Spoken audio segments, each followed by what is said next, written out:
بسم اللہ الرحمن الرحیم۔ آج آپ کو قرآن کریم کی 2 صورتوں کے بارے میں بتاؤں گی،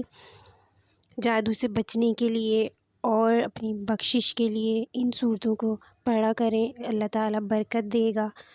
ویڈیو پسند آئے تو میرے چینل کو سبسکرائب کیجیے گا اور بیل آئیکن کو پریس کر دیجیے گا تاکہ میری ہر نئی آنے والی ویڈیو آپ تک پہنچ جائے،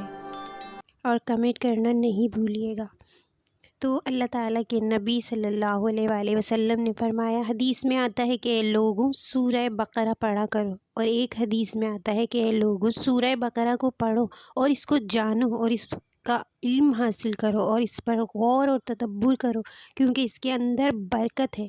اور جو اس کو ترک کرے گا، اس کو چھوڑے گا تو وہ حسرت کا سامنا کرے گا کہ اس دن، قیامت کے دن، the day of the judgment, جس دن کسی کی حکمرانی نہیں ہوگی، جس دن کوئی کسی کے کام نہیں آئے گا، ایک اللہ رب العالمین بادشاہ ہے، اور روز آخرت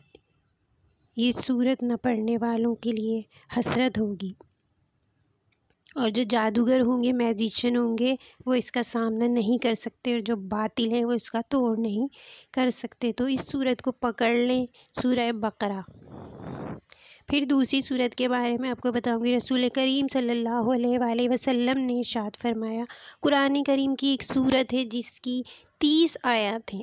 اور اگر کوئی شخص اس کی تلاوت کرتا ہے تو وہ صورت پڑھنے والے کی شفاعت کرتی ہے، اور اتنی بار شفاعت کرتی ہے کہ اس کو بخشوا کر چھوڑتی ہے۔ تو یہ سورہ ملک ہے اور اس کی 30 آیات ہیں، اور اپنی شب کا آغاز سورہ ملک سے کریں، انشاءاللہ اللہ تعالیٰ برکت سے رات گزروا دے گا، یعنی رات برکت سے گزرے گی اور آفات و بلیات سے بچے رہیں گے۔ قرآن کریم کو پڑھیں، اس کے ترجمے کو پڑھیں، اس کو سمجھیں اور اس پر عمل کرنے کی کوشش کریں۔ اللہ تعالیٰ ہم سب کو اس کو پڑھنے اور عمل کرنے کی توفیق عطا فرمائے، آمین۔